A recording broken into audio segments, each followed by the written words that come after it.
गीता अध्ययन के इस सेशन में आप सभी का स्वागत, जहां हम राणा सर के साथ भगवत गीता के दूसरे अध्याय को पढ़ रहे हैं। सर के आने से पहले हम सुधांशु जी की बुक में से पढ़ रहे थे और उसमें अब सर हमने बड़ा अच्छा पढ़ा कि यह ज्ञान केवल सुनने के लिए नहीं, ये तो पीने के लिए है। इसको ऐसे पियो इस ज्ञान को कि रस बनकर हमारी धारा में, रगों में बहने लग जाए और हमारे कर्मों में दिखाई देने लग जाए। जिस व्यक्ति के अंदर यह रस आता है, उसकी कृत्यों में, उसके कृत्यों में रस दिखाई देता है। आशा करता हूँ आप इसका चिंतन करेंगे। अच्छा लगा पढ़ के, तो मैंने कहा सर के साथ शेयर करते हैं। बिल्कुल, सर को बिल्कुल। प्रणाम और निवेदन की आज की चर्चा की शुरुआत करें।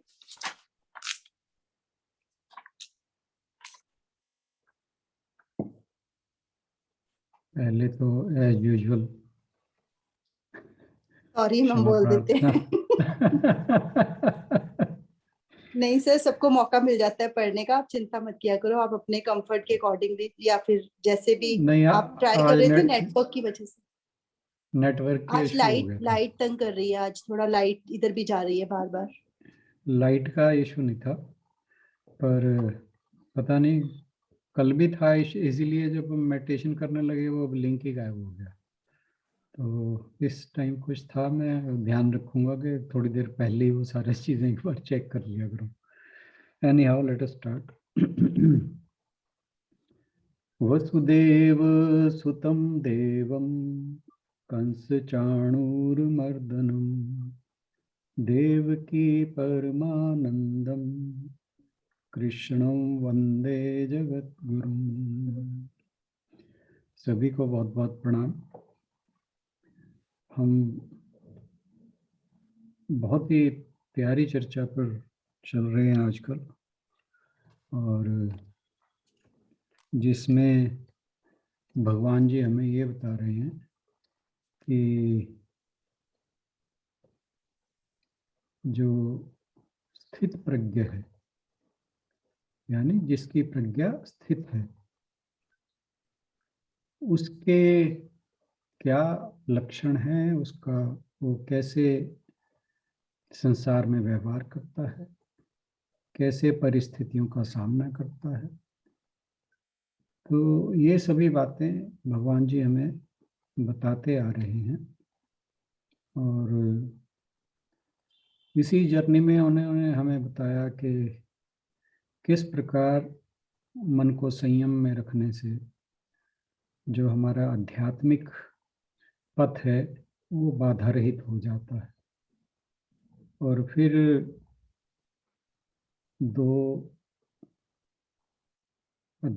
के 62 और 63 श्लोक में उन्होंने बताया कि अगर हम विषयों के भोग में लिप्त रहते हैं तो ध्यायतो विषयान पुंसः, तो अगर उसमें रहते हैं तो कैसे स्टेप वाइज 8 स्टेप्स बताए उन्होंने कि बुद्धि नाशो प्रणश्यति, जिसका अंत जो है बुद्धि नाश में होता है। कौन सी बुद्धि?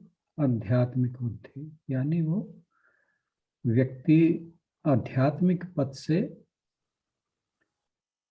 हट जाता है, गिर जाता है या च्युत हो जाता है। फिर पिछले श्लोक में हम डिस्कस कर रहे थे, उन्होंने ये बताया था कि जब इंद्रियां संयम में होती हैं तो किस प्रकार इंद्रियां संयम में रहते हुए मनुष्य भगवत प्रसाद की प्राप्ति करता है। और फिर 66वें श्लोक में बताया कि जो व्यक्ति प्रसाद नहीं प्राप्त कर पाते, उनकी जो बुद्धि है वो निश्चयात्मक नहीं रहती और आत्म तत्व को ग्रहण नहीं कर पाते, क्योंकि उनका जो मन है वो अयुक्त होता है, यानी मन चंचल होता है, या जिसे कहते हैं हम चित्त चंचल होता है। और उस चंचल चित्त में आत्म तत्व को जानने की भावना नहीं रहती, और ये जो अभाव है भावना का, आत्म तत्व को जानने की भावना का अभाव जो है, उससे मन शांत नहीं रह पाता। तो जब कहा कि मन शांत नहीं होगा, तो कहा अशांतस्य कुतः सुखम, कि फिर जिसका मन शांत नहीं है, जो व्यक्ति शांति रहित है, उसे सुख कहाँ से प्राप्त होगा। और ये जो सुख की बात हो रही है, ये हमेशा ध्यान रखें कि ये सुख जो है वो सांसारिक सुख नहीं है, ये आध्यात्मिक सुख है। और आध्यात्मिक सुख क्या है? परमानंद की प्राप्ति, मोक्ष की प्राप्ति। तो कहा कि अशांतस्य कुतः सुखम, तो उस व्यक्ति को, ऐसे शांत मन वाले व्यक्ति को कभी भी परमात्मा का साक्षात्कार नहीं होता, मोक्ष का सुख प्राप्त नहीं होता। तो अब जो अगला श्लोक है, उसी बात को वो आगे बढ़ाते हुए कहते हैं कि जो अयुक्त जो, क्योंकि पिछले श्लोक में बात आ रही थी अयुक्तस्य, कि जो ऐसा अयुक्त प्राणी है जिसे भगवत प्रसाद प्राप्त नहीं हुआ, तो उसका फिर आगे क्या होता है। तो आशु बहन जी से अनुरोध कि जरा इस श्लोक को पढ़ते हैं, फिर हम इस पर आगे चर्चा करते हैं। इंद्रियाणां हि चरतां यन्मनोनुविधीयते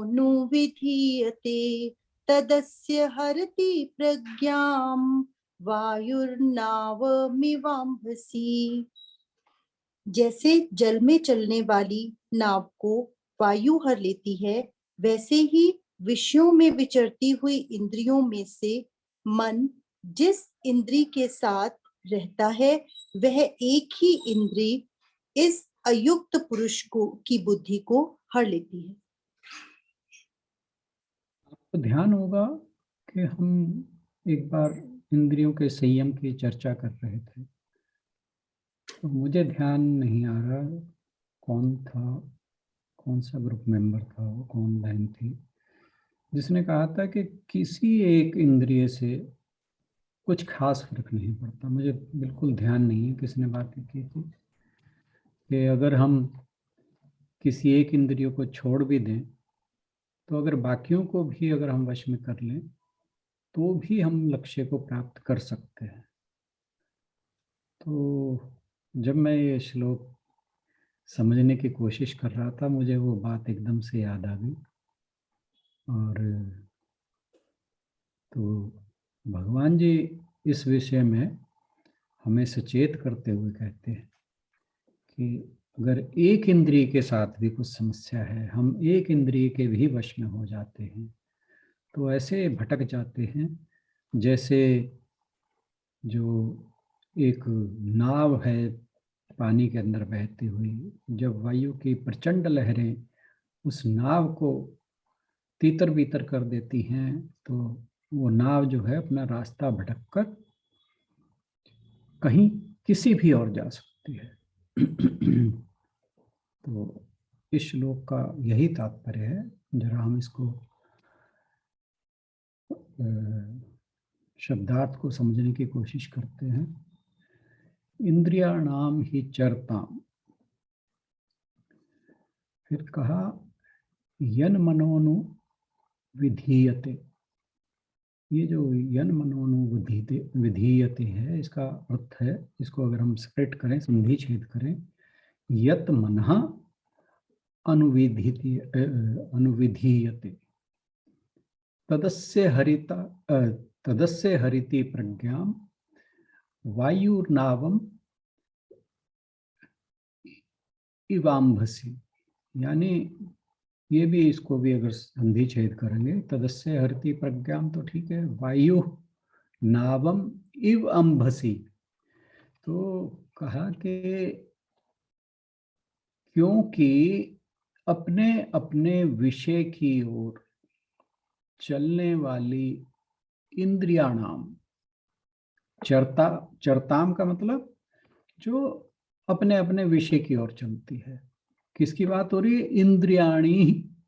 इंद्रियाणाम ही चरताम। क्योंकि ही का मतलब है क्योंकि, चरताम अपने अपने विषय की ओर चलने वाली इंद्रियाणाम। इंद्रियाणाम बहुवचन है।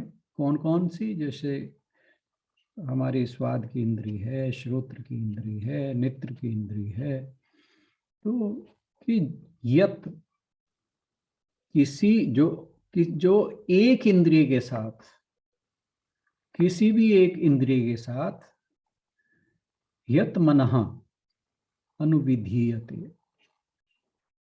किसी भी एक इंद्रिय के साथ यह मन अनुविधित, विधीयते मतलब चल पड़ता है। यानी यह मन जिस किसी भी एक इंद्रिय के विषय में फंस जाता है, उसकी ओर झुक जाता है, वही इंद्रिय इस अयुक्त पुरुष की कहा प्रज्ञाम। प्रज्ञा क्या है? आत्म तत्व को ग्रहण करने वाली बुद्धि, जिसे हम बार बार व्यवसायत्मिका बुद्धि कह रहे हैं या निश्चयात्मका बुद्धि कह रहे हैं। तो उसकी प्रज्ञा को हरती, ऐसे हर लेती है इव जैसे अंभसी जल में, नावम नाव को, वायु वायु यानी हवा जो अपने प्रचंड झोंकों से उस नाव को घसीटे फिरता है। तो ये जो अयुक्त पुरुष है, इसमें पिछली बार आया था कि उसमें भावना नहीं होती है, भावना के अभाव से उसकी बुद्धि जो है वो आत्म तत्व को ग्रहण करने वाली नहीं रहती। तो यहाँ उसी के बारे में बता रहे हैं कि भगवान जी कहते हैं कि हे अर्जुन, ये जो आंख, जीभा, नाक, कान आदि 10 इंद्रियां हैं, जो इनके विषय हैं, कौन कौन से? जो आंख है उसका रूप है, जो जीभा है उसका रस है, नाक जो है उसका गंध है, जो कान है उनका शब्द है। तो इस तरह जो जो उनके अपने अपने विषय हैं इन इंद्रियों के, तो जब जिस अपने विषय को, प्रत्येक इंद्रिय अपने अपने विषय को आते हुए देखती है तो उस तरफ दौड़ जाती है। और यहाँ पे भगवान जी कह रहे हैं कोई एक भी, और अगर कोई भी इंद्रिय मन को अपनी ओर खींच लेती है तो फिर वो व्यक्ति आध्यात्मिक पथ पर कितना भी जो है आगे निकल चुका हो, उसको प्रकृति ऐसी है, उसका जो यत्न है वो भी फिर किसी काम का नहीं रहता। तो कहने का भाव है कि इंद्रियों को पीछे मन को नहीं भागने देना चाहिए। क्यों? कि इन प्रबल इंद्रियों में से अगर किसी एक इंद्रिय के साथ यह मन चल पड़ता है तो जो मन की संकल्प विकल्पों में जाने की वृत्ति होती है, तो वो व्यक्ति, उसकी बुद्धि व्यक्ति की, वो भी मन का साथ देने लगती है। और जब वो बुद्धि भी उसके साथ चल पड़ती है मन के साथ, तो फिर वो विषयों में ऐसे डुबा देती है जैसे किसी सागर में या किसी नदी में, मतलब जल की कोई भी धारा किसी भी प्रकार की, हवा जो है उस नाव को अपनी प्रचंड जो थपेड़े हैं, हवा के थपेड़े, आपने नोट किया होगा जब तेज हवा चलती है उसके थपेड़े शरीर को, मुंह को लगते हुए चलते हैं, तो अपने प्रचंड वेग से वो नाव को जिस रास्ते पर नाव जा रही होती है उस मार्ग से भटका देती है। और जब वो नाव भटक जाती है तो फिर जो उसका मल्हार है, जो उसका नाविक है, जो खेने वाला है उसको, वो उसको संभालने में असमर्थ नहीं रहता। और फिर ऐसी नाव जो है वो कहीं जो हवा के लहरी हैं, हवा की प्रचंड लहरें हैं, प्रचंड वेग है, वो उस नाव को कहीं भी भटकाए फिरती है। तो जो नाव है उसे किनारे लगाने के लायक बुद्धि मल्लाह की नहीं रहती। ये बहुत समझने वाली बात है, बहुत ही गहरी बात है और बड़े सिंपल तरीके से समझाई हुई है कि हमें किसी भी एक इंद्रिय के पीछे नहीं जाना चाहिए। मैं एक स्वामी जी को सुन रहा था, पता नहीं पढ़ रहा था क्या था, तो उन्होंने एक बड़ा सिंपल सा एग्जाम्पल दिया था कि मान लीजिए एक व्यक्ति को थोड़ा आइसक्रीम में रुचि है। अब वो आध्यात्मिक व्यक्ति है, अब मन में विचार आया कि आइसक्रीम का स्वाद लिया जाए। अब व्यक्ति आध्यात्मिक है तो मन में विचार तो आ गया, क्यों, जो इंद्रियों का, जो जीवा की इंद्री है उसका विषय है स्वाद, रस। जब मन में रस जाग गया तो फिर वो सोचता है इसे कैसे प्राप्त किया जाए। अब रही बुद्धि की बात, व्यक्ति आध्यात्मिक है तो बुद्धि उसे कहती है मन को कि भाई नहीं, इस इंद्रिय के पीछे नहीं भागना। क्यों? क्योंकि यह अपने विषयों में फंसा सकती है और हमारा आध्यात्मिक पथ जो है वो बाधित हो सकता है। बुद्धि एक बार कोशिश करती है तो मन थोड़ा सा रुकता है, परंतु फिर वो स्वाद याद आता है तो वो कहते हैं चलो देख तो आते हैं। तो जब वो देखने चलता है तो फिर पहले तो बुद्धि जो काम कर रही होती है तो फिर वो कहता है कि आगे निकल गया दुकान से। अब जब दुकान से आगे निकल गया तो फिर बुद्धि, नहीं मन, क्योंकि मन तो इंद्रिय के वश में आया हुआ है, वो फिर कहेगी, बुद्धि कहेगी नहीं जाना वापस, मन कहेगा नहीं चलो एक बार आज ही स्वाद ले लेते हैं फिर देख लेते हैं। तो जी अब जो है बुद्धि भी रजिस्ट नहीं कर पाती। तो जब बुद्धि रजिस्ट करना छोड़ देती है तो मन जो है वो फिर उस स्वाद के पीछे चल पड़ता है, आइसक्रीम खरीदता है और खा लेता है। चलिए ये भी हो गया। अब जब नेक्स्ट टाइम फिर उस आइसक्रीम में उसको याद आएगी, अब बुद्धि भी सोचती है चल कोई बात नहीं, एक बार स्वाद लिया था आज फिर ले लेते हैं, कुछ बिगड़ थोड़ी रहा है।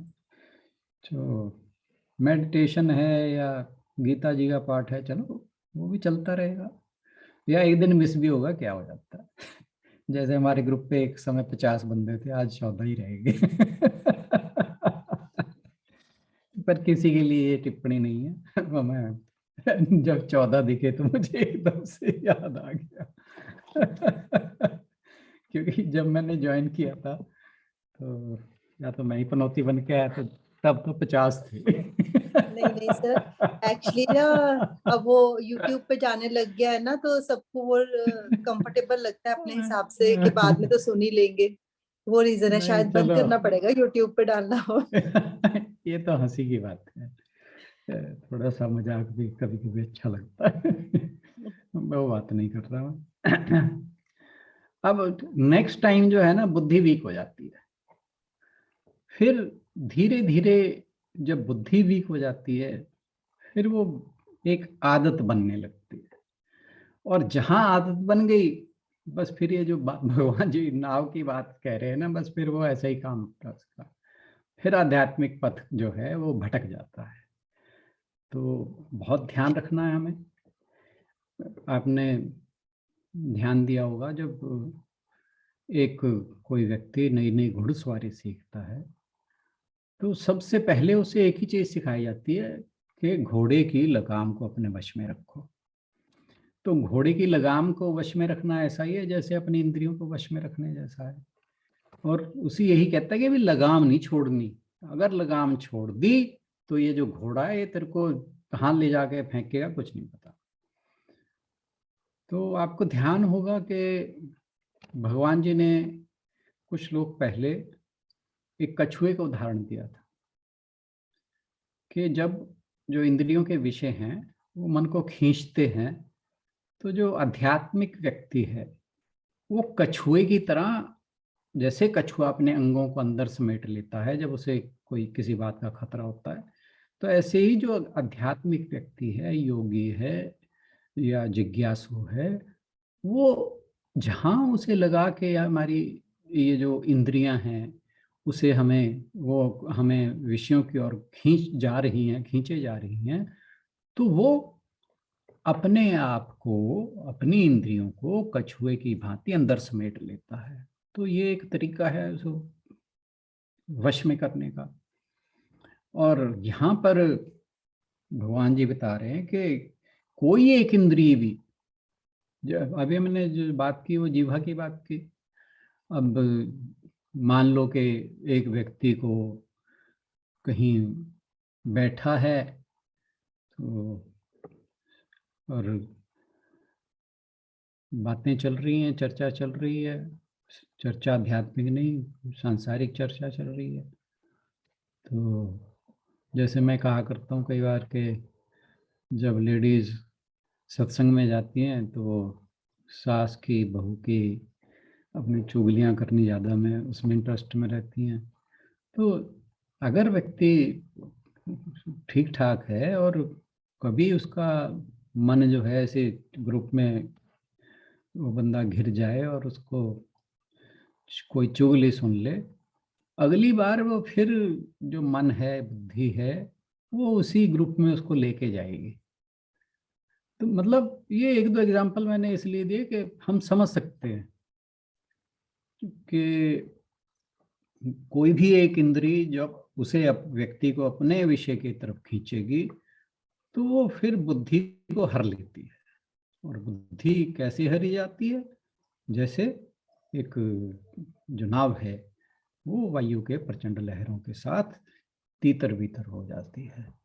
तो ये हमें बहुत ध्यान रखना है, बहुत सतर्क रहना है। और एक चीज और मैं ये पढ़ रहा था, क्या नाम है, कमेंट्री, एक बड़े, मैंने शायद आपको बताया हुआ है, मधुसूदन सरस्वती बहुत बढ़िया कमेंट्री करते हैं। वो संस्कृत में है उनके, कुछ लोगों ने के, जैसे मैंने बताया था कि गंभीरानंद जी हैं रामकृष्ण मिशन के, उन्होंने उसकी बहुत खूबसूरत इंग्लिश ट्रांसलेशन की हुई है। तो उसमें ये एक बात आई है कि जो वायु है वो नौका को तभी अपनी प्रचंड वेग के द्वारा इधर उधर घसीट सकती है जब तक नौका जल में है। ये बहुत ही उन्होंने इम्पोर्टेंट बात कही कि वो जल में है तभी ऐसा होगा। सपोज करो वो उसके नदी या सागर के तट पर एक लंगर में बांध के, पृथ्वी में जैसे किनारे पे लंगर लगा रहता है और उसी में ये जो जहाज हैं या बड़ी नौकाएं हैं वो बंधी रहती हैं, छोटी भी एक रस्से के द्वारा कहीं ना कहीं बंधी रहती है। तो अगर वो लंगर में पृथ्वी पे बंधी हुई हैं तट पर, तो फिर पवन उससे कुछ नहीं बिगाड़ सकती, वो तो वहीं खड़ी रहेगी। तो कहने का भाव क्या है कि जल कैसा है? जल एक बहने वाली चीज है, जल बहने वाला पदार्थ है। यानी उसका जो स्वभाव है चंचल है, वो इधर उधर भागता है। तो जल की जो तुलना है वो मन से की गई है कि अगर मन चंचल है तो फिर वो जो इंद्रिय है, कोई भी एक इंद्रिय, उसे वायु के धक्के इधर उधर ले जाने के में सक्षम है। परंतु अगर वो नाव लंगर से बंधी हुई है, यानी अगर मन स्थिर है, जैसे स्थित प्रज्ञ की बात हो रही है, तो अगर मन स्थिर है तो फिर ना तो इंद्रियों से अपनी ओर खींच सकती है, ना ही उसकी प्रज्ञा नष्ट कर सकती है। ये बहुत ही गहरी बात थी। और फिर एक दूसरे कमेंटेटर ने एक और अच्छी बात कही। ये छोटी छोटी बातें हैं, परंतु हमें बातों को समझने में बहुत तरह से हेल्प करती हैं। उन्होंने लिखा हुआ है कि जो वायु है वो नौका को दो प्रकार से विचलित कर सकती है, पथभ्रष्ट कर सकती है। कैसे? कि या तो जो वायु का वेग है उस नौका को इधर उधर भटका सकता है, मार्ग से अवरुद्ध कर सकता है, जहां जाना है वहां छोड़कर कहीं और ले जाता है। एक तो ये हो सकता है। दूसरा क्या हो सकता है कि वो जो प्रचंड लहरें हैं वायु की, उस नौका को डुबा ही दें जल के अंदर। तो कहा कि जो नाविक चतुर होता है, समझदार होता है, वो क्या करता है कि जो वायु की लहरें हैं उनको अपने हिसाब से अनुकूल बना लेता है।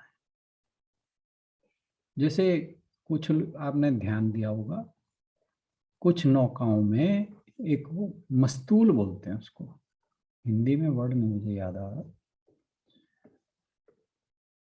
इंग्लिश का भी नहीं बल्कि याद आ रहा। वो एक वो बना रहता है पर्दे, मतलब कपड़े का, एक बांस के साथ, दो बांस, एक फिक्स रहता है नाव के अंदर और दूसरा जो बांस का पाल एक बोलते हैं ना, पाल सर। पाल, एग्जैक्टली एग्जैक्टली पाल। और मेरे ख्याल इंग्लिश में अब आपने पाल बोला तो मास्ट बोलते हैं शायद उसे। हेलो? हाँ जी सर, आ रही उनका आवाज। इंग्लिश में शायद मास्ट बोलते हैं उसको। तो वो क्या करता है कि हवा के हिसाब से उस पाल को मूव करता रहता है और उस नौका को वो रास्ते से भटकने हैं, मतलब जो प्रचंड लहरें हैं वायु की, उनको भी वो अपने हिसाब से यूज कर लेता है। और आपको याद होगा, हम जब इससे पहले कुछ श्लोक पढ़ रहे थे तो भगवान जी ने कहा था, एक संसारिक व्यक्ति जो है वो विषयों को इस प्रकार से भोगता है कि वो उनके अंदर फंस जाता है, जबकि जो योगी है वो क्या करता है, विषयों को भोगता भी है और उनके अंदर फंसता भी नहीं है। तो ये बिल्कुल वही एग्जाम्पल होगी वो जो चतुर नाविक है या समझदार नाविक है, क्योंकि चतुर वर्ड के बहुत तरह से मीनिंग लिए जाते हैं। तो हम यहाँ पर एक समझदार नाविक की बात करेंगे कि वो इसका मास्ट को यूज करके वो जो प्रचंड हवा की लहरें हैं, हवा का वेग है, उसको भी अपनी जो वायु, अपनी जो नाव है उसको खेने में वो उसी की हेल्प ले लेता है। वो बल्कि वो जो जिसे हम चप्पू बोलते हैं उनको यूज भी नहीं करता, वो सिर्फ मास्ट के सहारे ही अपनी नौका को चलाता ले जाता है। और जो व्यक्ति समझदार नहीं होता, नाव जो है इधर उधर भागती है, तो वो डुबो भी देता है। वो सब जो भी इतने नाव में सवार व्यक्ति है, नाव को भी, खुद को भी, और उन्हें भी डुबो देता है। तो ये दो तरह से वायु जो है नौका को विचलित कर सकती है। तो जिसका मन और इंद्रियां वश में होता है, मन को अगर वश में है तो फिर प्रचंड वेग जो है वो जैसे वायु को नहीं खराब कर सकती है, बल्कि जैसे मैंने कहा एक समझदार नाविक जो है उसे भी यूज कर लेता है। तो जिसका मन संयम में है तो उसकी बुद्धि विचलित नहीं होती, और बल्कि क्योंकि उसने संयम किया हुआ है और ऐसी परिस्थिति को भी झेल गया, तो वो परमात्मा के रास्ते पे और तेजी से बढ़ने लगता है। तो ये बहुत सोचने वाली बात थी, अच्छी बात थी, मैंने आपसे शेयर की। तो भगवान जी यहाँ पर इस बात पर बल दे रहे हैं कि एक ही इंद्रिय मन के साथ होने पर बुद्धि को भटका देती है। अब इंद्रियां तो 10 हैं, साथ में मन है, तो ये 11 हो जाते हैं। अगर सारे के सारे विषयों की तरफ भाग लें तो हम समझ सकते हैं कि बुद्धि का क्या हाल होगा, क्योंकि यहाँ तो एक ही इंद्रिय की बात हो रही है। तो इंद्रियों के संयम का जो कहा जा रहा है कि उनका संयम होना चाहिए, यानी मन को उनके विषयों से, इंद्रियों के विषयों से हटा लेना चाहिए, उनके प्रति अनासक्त कर लेना चाहिए। अनासक्ति का भाव, संग का भाव ना रखें। तो हमें समझ लेना चाहिए कि चाहे वो एक इंद्रिय हो, चाहे सभी इंद्रियां हो। तो भगवान जी के कहने का तात्पर्य ये है कि इन सभी इंद्रियों को अपने वश में, संयम में रखना है, किसी भी एक इंद्रिय को भटकने नहीं देना है। तो अगर ये एक इंद्रिय या सभी की सभी इंद्रियां मनुष्य को अगर अपने वश में कर लेती हैं, मन को अपने वश में कर लेती हैं, तो वो उसे कहीं भी पटक देती हैं। और अगर मनुष्य इन इंद्रियों को मन के साथ वश में रख सकता है तो वह उस योगी के समान विषयों के बीच में रहकर भी विचलित नहीं होता। तो जो ऐसे समय में भी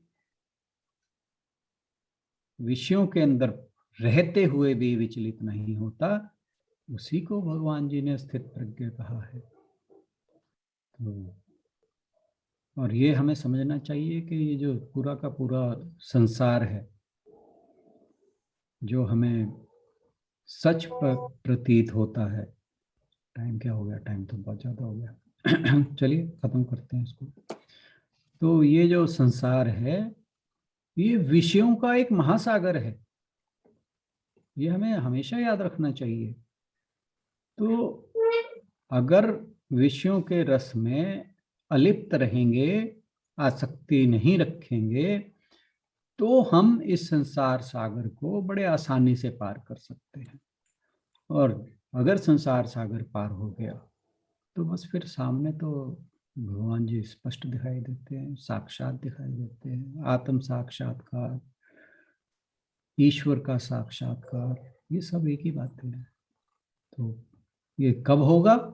जब हम इस विषयों के सागर वाले संसार से इंद्रियों को संयम में रखते हुए पार कर जाते हैं। तो इंद्रियों का संयम जो है, प्रज्ञा, कौन सी प्रज्ञा? जो हमें ईश्वर का साक्षात्कार कराती है, उसकी प्राप्ति के लिए इंद्रियों का संयम जो है सबसे उत्तम साधन है। ये हमें हमेशा ध्यान रखना चाहिए। और असंयम जो है इनका, वो अनर्थ का कारण है, नाश का कारण है। तो जो विषयों में लिप्त व्यक्ति है उसकी बुद्धि हमेशा चंचल रहेगी, जैसे नौका जल में चंचल रहती है। तो बुद्धि चंचल रहेगी, भ्रमित रहेगी, और ऐसा व्यक्ति किसी भी उत्तम लक्ष्य को प्राप्त नहीं कर सकता। यहाँ पर मैं फिर एक बात कहता हूँ, मैंने पहले भी कही है कि ये उत्तम लक्ष्य संसारिक हो तब भी दिक्कत है, उसे भी नहीं प्राप्त कर सकता अगर इंद्रियों का संयम नहीं है। तो हम तो यहाँ पर आध्यात्मिक पथ की बात कर रहे हैं। तो अगर इंद्रियों का संयम नहीं है तो जो ऐसा विषयों में लिप्त व्यक्ति है वो किसी भी प्रकार के उत्तम लक्ष्य को प्राप्त नहीं कर सकता। और जो अनासक्त व्यक्ति है वो विषयों का सेवन एक योगी की तरह करता है और अपने उच्चतम लक्ष्य को प्राप्त कर लेता है। उच्चतम लक्ष्य क्या है? जो अशांतस्य कुतः सुखम कहा था, मोक्ष की प्राप्ति, ईश्वरीय साक्षात्कार की प्राप्ति। तो जब विषयों के जो पीछे भागने की प्रवृत्ति है उसका त्याग करके इंद्रियों का संयम व्यक्ति करने में जब समर्थ होता है तो जो बुद्धि है वो स्थिर हो जाती है, अविचल हो जाती है, विचलित नहीं होती। और फिर जो ये जो सत्संग है, स्वाध्याय है, चिंतन है, मनन है, निधिध्यासन है, ये हमें आध्यात्मिक आनंद की ओर ले चलते हैं। और इसलिए इंद्रियों का निग्रह, और जो योग सूत्र में लिखा है कि योग क्या है, वो चित्त की वृत्तियों का निरोध है। तो और भगवान जी ने यहाँ महाबाहु कहा अर्जुन को, उसका मतलब ये है कि भाई तुम तो बहुत संकल्प शक्ति वाले हो, तुम इंद्रियों का निग्रह करने में सक्षम हो, तो तुम्हें इंद्रियों का निग्रह करना चाहिए। और जैसे चंचल जल में नाव जो है वो भटक जाती है, तो तुम्हें अपने मन को चंचल नहीं होने देना है, अपने इंद्रियों को वश में रखना है और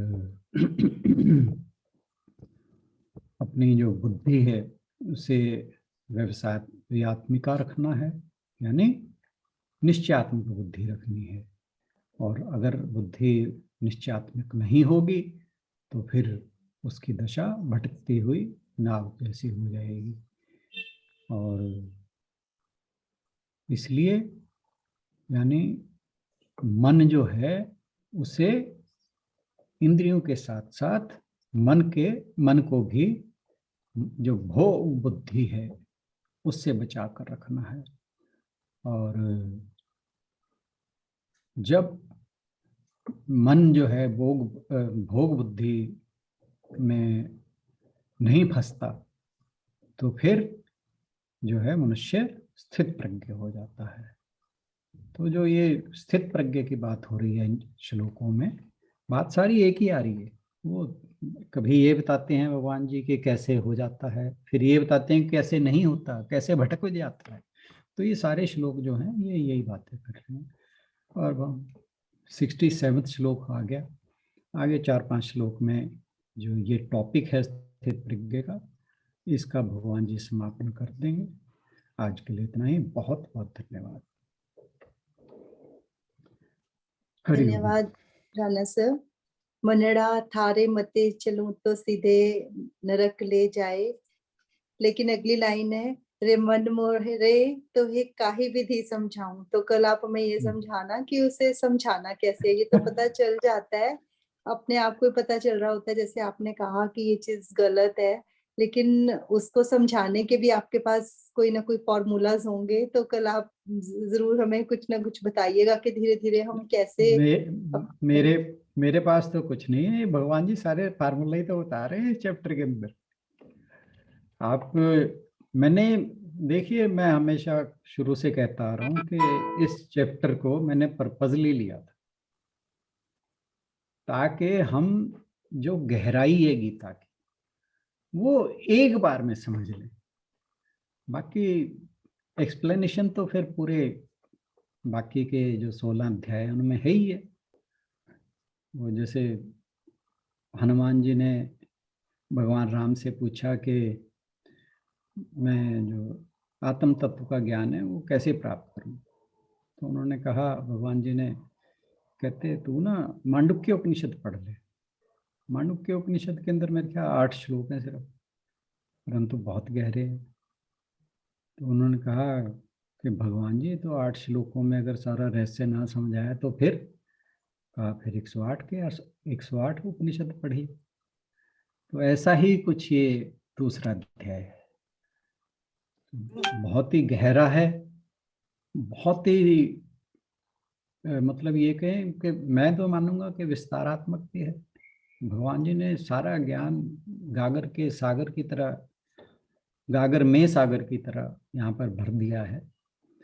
और बहुत से टीकाकारों ने बहुत जोर देकर बहुत ही अच्छी एक्सप्लेनेशन के द्वारा इसे समझाने की कोशिश की है। और मैंने भी कोशिश की है कि जितनी बातें सभी टीकाकारों से ऐसी बातें पता लगें जो हम सबको इस अध्याय को समझने में हमारी सहायता करे, कोशिश की है। बाकी तो क्या है ना, पूर्ण तो व्यक्ति हो ही नहीं सकता, पूर्ण तो एक ईश्वर है। तो प्रयास है, होपफुली हम समझ भी जाएंगे। और फिर अगर कहीं कहीं कमी रहती है तो इसको बार बार एक बार पढ़ते रहेंगे, और जब मन करेगा इसे दोबारा एक बार ले लेंगे। तो ऐसी बात नहीं, समझ आ रहा है, समझ आएगा। और परफेक्शन की तरफ ना भी जाएं, बट हम ग्रो तो कर ही जाएंगे। चलिए, बहुत बहुत धन्यवाद सर का, और आप सभी का भी आज की चर्चा में शामिल होने के लिए। कल आगे की चर्चा में आप लोग दोबारा से सम्मिलित होंगे, और बाकी जो लोग नहीं आ रहे उन्हें भी धीरे धीरे अपने साथ खींचने का प्रयास करेंगे। जो जो जिसके साथ जुड़े हुए हैं जरूर उन्हें मैसेज दें कि ग्रुप में अच्छा लगता है जब सब लोग आते हैं। बेशक वो बाद बिल्कुल में सुन बिल्कुल। लेते हैं फेसबुक पे या फिर यूट्यूब पे, हम्म। लेकिन जब एक कक्षा में आप आते हैं तो उसका अलग आनंद आता है। और सबकी चर्चा भी हम मिस करते हैं, वो जो क्वेश्चन हाँ, पूछते हैं। सबसे बड़ी बात वही है कि जो चर्चा है ना वो अधूरी रह जाती है, इंटरेक्शन नहीं ढंग से हो पाती। क्योंकि इंटरेक्शन जो है वो ज्ञान वृद्धि का कारण बनता है। तो हम इस चीज को मिस कर रहे हैं। चलिए, जैसी प्रभु की इच्छा। कोई कुछ चलिए कहना चाहे, हालांकि लेट हो रहे हैं। आज चलिए, एक दो समापन की ओर टिप्पणी। बढ़। अनीता जी आए हुए हैं, अगर अनीता जी कुछ कहना चाहें, नहीं तो फिर समापन की ओर बढ़। चलिए। हरिओम राणा सर। हरि हरिओम। बस मैं तो नया नया ज्वाइन किया है, राणा सर के लिए दाद देती हूँ। इतना अच्छा वो समझा रहे हैं और ओहो, इसके बावजूद सब लगे हुए हैं फिर सर। शुरू हो गए। रियली ग्रेटफुल टू यू, मतलब बहुत अच्छा लग रहा है। और आपकी एनर्जी बनी रहे, बस ये है कि आप एंड तक तो ये भगवान करते हैं। भगवान जरूर करेंगे, उसके लिए तो कोई बात नहीं। पर मैं तो इंटरेक्शन की बात कर रहा था, आप तो नहीं सर, कुछ पर कहीं मैं तो और ही बहुत जा दिनों रहे बाद हो। आई हूँ ना। मैं तो बहुत दिनों बाद आई हूँ, तो मैं ये तो रोक नहीं पा रही ना चलिए इसलिए। चलिए चलिए चलिए, मतलब जो बहुत आज अच्छा। सुना उस पे, जो आज हाँ सुना उस पे बात कर सकते, कोई बात नहीं। हाँ जब जी हम जी इन सारे श्लोकों को लास्ट में एक बार फिर रिवाइज करेंगे, फिर हाँ, जुड़िएगा। Sure sure. हर कोई अपने जो भी कमेंट्स हैं उनके साथ एक बार तो चर्चा करेंगे ही लंबी से। Hopefully everyone will be joining and contributing. Thank you very much. चलिए, हम जरा आज समापन कर लेते हैं। ओम पूर्णमदः पूर्णमिदं पूर्णात् पूर्णमुदच्यते पूर्णस्य पूर्णमादाय पूर्णमेवावशिष्यते। ओम शांति शांति शांति। सभी का बहुत बहुत धन्यवाद इस चर्चा में जुड़ने के लिए। और अगर किसी के मन में आज की बातों पर विचार कर कल बात करने का मन हो तो जरूर करिएगा, नहीं तो हम अगला श्लोक लेंगे। Thank you very much. बहुत बहुत धन्यवाद आप सभी का। कल मिलते हैं अगली चर्चा के साथ।